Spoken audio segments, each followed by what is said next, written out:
Hey everybody, Kimberly Thibodeaux here, back from a very well-deserved several days off in Arizona. I hope you saw a couple of my posts that I made. One of them was really quite moving and emotional. So I hope you saw it about the firefighters who lost their lives protecting their town.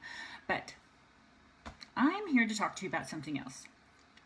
When I was scanning through a magazine, I saw a little post that was all about diving, and it said, plan your dive, dive your plan.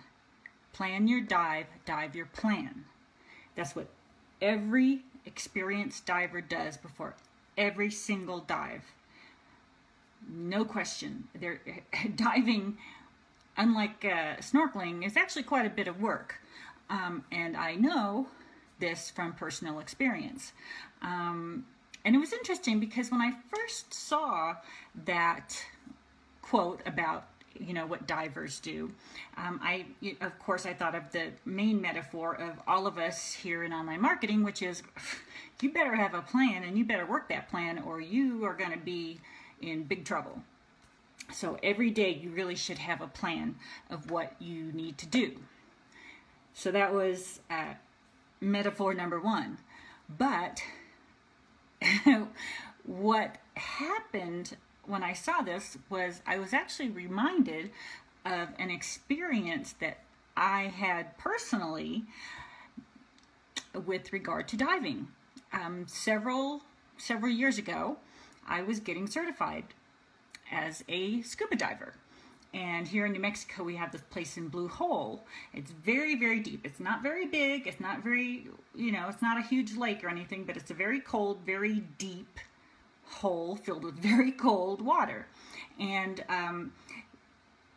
as you're going through the scuba training, obviously you do a lot of training in swimming pools, but when you go for your checkout dives to actually finally get your license to be a diver, you have to go to Blue Hole in New Mexico. So there we were, practicing our diving, and the first dive you had to do, and you went down with your dive master, because you always dive with a buddy. And so the first dive was to 30 feet. So you get all situated, get your equipment on, clear your masks, make sure everything's copacetic, and you get in the water and you go down to 30 feet. One of the things you are supposed to do at 30 feet is to clear your mask, which you press on your mask and that kind of clears out any extra water. Well, when I did that, somehow I did something wrong and I started choking. And then I started panicking, and I did the last thing you are supposed to do at 30 feet down, which was dove straight for the top of Blue Hole.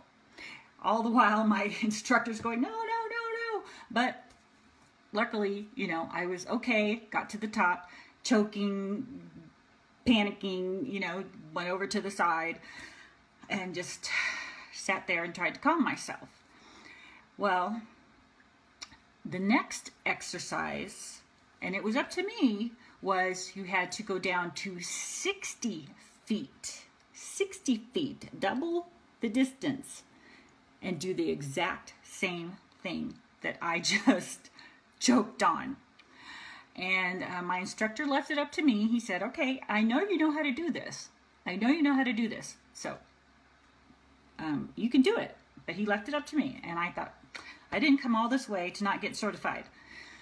So gathered up my courage and again got all situated, and you cannot, when you're down at 60 feet, it is not good for you to go flying back up to the surface, because you can get the bends from that. It could, get too much nitrogen in your blood, and it cannot be a good thing.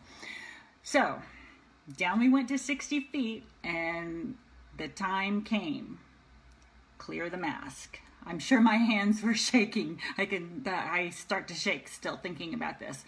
But I steeled myself, pushed on the mask, cleared it. Everything was fine.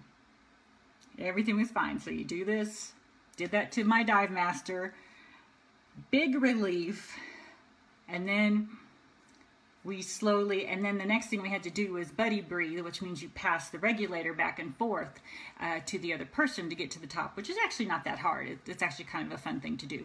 So we did that to get to the top, and ta-da, I was certified. So when I thought about this, which I really hadn't thought about in many years, because I actually, long story short, I'm really not allowed to dive anymore because I have bad ears. Should not have been diving in the first place, but that's neither here nor there. But so I got certified, and as I was thinking about this, it kind of related back to what we do, doesn't it? It's like, okay, you do the easier thing, and for whatever reason, it doesn't work. You've got two choices. Your choice is, oh, forget it, I'm done. This doesn't work. I am never doing this again. Option 2, head back down into the water to 60 feet, do the harder thing, and guess what? It worked. It was a huge success, a huge personal victory. And that's what you can have.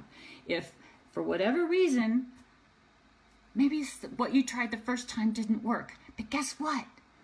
If you try something the second time, and even if it's a little bit harder, and that works, wow, fireworks, you know, that is incredible. And you will feel so great, because I did. I felt incredibly, incredibly great.